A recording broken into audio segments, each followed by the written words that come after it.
What's up guys, another video here. So today, mayroon tayong kakabit sa ating gulong or dun sa may loob. Ayan, ito ang mga hub-centric rings.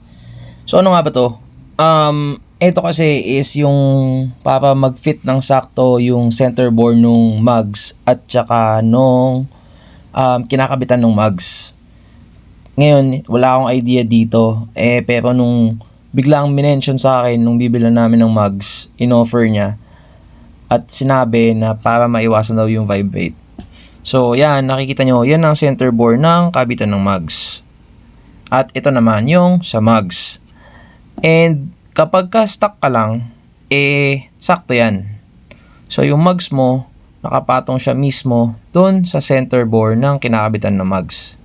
So ngayon, gagamit tayo ng parang parang adapter or spacer. So ayan. Kita nyo naman, pagka kinabit siya, sakto, ayan. Sakto siya dyan sa center bore nitong kabitan ng mugs. Tapos, etong outer part nitong hub-centric ring, kapag kinabit mo naman siya dun sa may mugs, is saktong-sakto din siya. Ayan. So basically, para hindi lang nakarely yung mugs mo dun sa pagkakahigpit ng lug nuts, dun sa upo niya dun sa kabitan. Or ano ba tawag doon? Axle. Hindi ko alam eh. So yun. So ayan, nung saktong-sakto. Ang sukat pala niyan ay ano nga ba yun?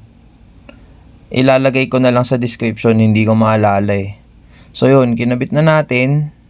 At syempre gamit natin yung mga tools na yan. And additional info din guys, kapag bakal ang ginamit, ay tendency mga lawang at manikit, so mahirapan tanggalin yung mugs. So ang binili ko is parang siya gawa sa plastic. So pag plastic kasi syempre hindi naman kinakalawang yan, so mas madali siyang tanggalin.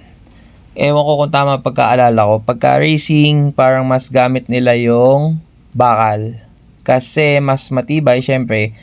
At panay naman sila ng baklas kabit ng gulong kapag race car. So, hindi siya prone na kalawangin dahil lagi nga tinatanggal. So, ayun. So, sana may natutunan kayo. And based sa experience sa paggamit dito sa auto, ayun, wala siyang vibration nga. Tama nga naman. So, nilagyan ko yan, 4 yan, kada isang gulong. So, yun nga. Ilalagay ko yung sukat sa description nitong video. So, thanks for watching guys. So, subscribe lang. And like kung trip nyo. Bye!